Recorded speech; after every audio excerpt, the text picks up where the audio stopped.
So, what is your favorite thing about me?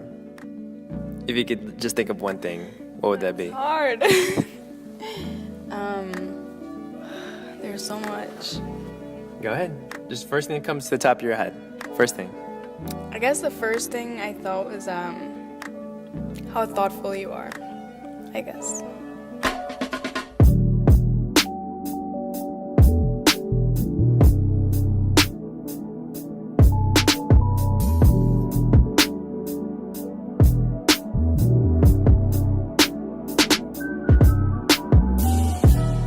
What's your favorite memory of us? Oh my gosh. Okay, I got one. One of my favorite memories is when we were celebrating your birthday, and I took you out by the lake, and we danced.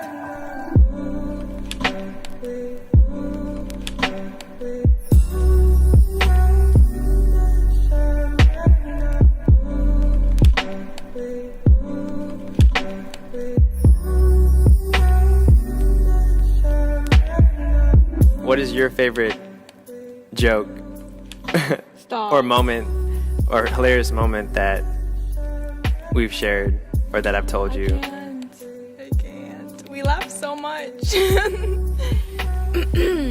I always think about that one time where we saw the word UNTIE, and at first we didn't know how to pronounce it, so you were like Unti, and I was like, yeah, Unti.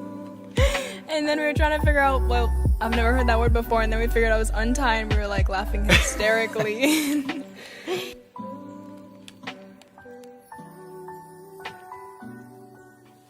How did you know that I was the woman you wanted to pursue?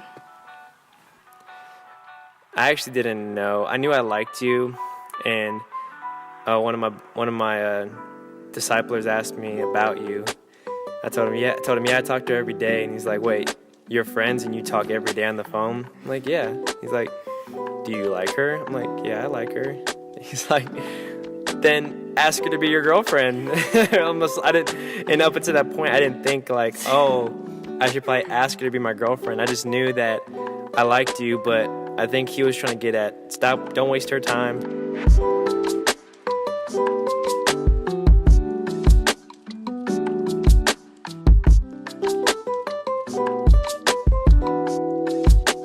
You like her, you talk to her every day, be in, what's the word I'm thinking about? Intentional. Yeah, intentional. Be intentional. And so after hearing him say that, I considered what it would look like to be in a relationship with you, and I got super excited because I was thinking, wow, he's right. I do like her. I love talking to her. I can't wait to see her.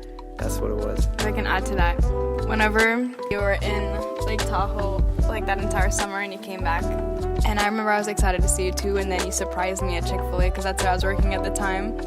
And then you walked in, and I was just so shocked, but I was so excited and so happy. And I knew you were gonna ask me. It was one of the best. Remember that hug when I first saw you? Yeah, you picked me up. You were like, I was like, oh my gosh, I was so shocked. Yeah, I love you. I love you too.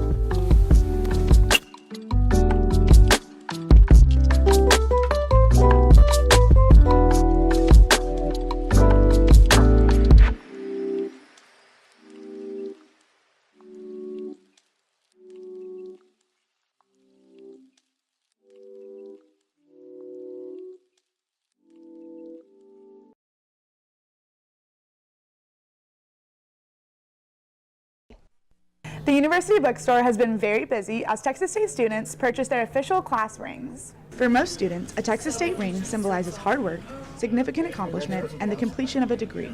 Some would even call it a walking diploma. It's an exclusive honor. The only Bobcats who have the privilege of ordering and wearing Texas State rings are undergraduates who have completed 75 credit hours, graduate students, and alumni. I think it's a good way to remember everything you've been through to get not only the degree, but to educate yourself and become better. Students receive their rings at a ceremony. Friends and family are invited to watch as Bobcats are recognized by name while dunking their rings into some San Marcos River water. The ring dunk symbolizes the spirit and tradition the river has brought to campus for more than 100 years. I think it'll be very cool for my family to come in and see me like having this accomplishment right before graduation, so I'm pretty excited. The Texas State ring ceremony will be held at Strahan Arena on May 11th. For Bobcat Update, I'm Allison Quisenberry.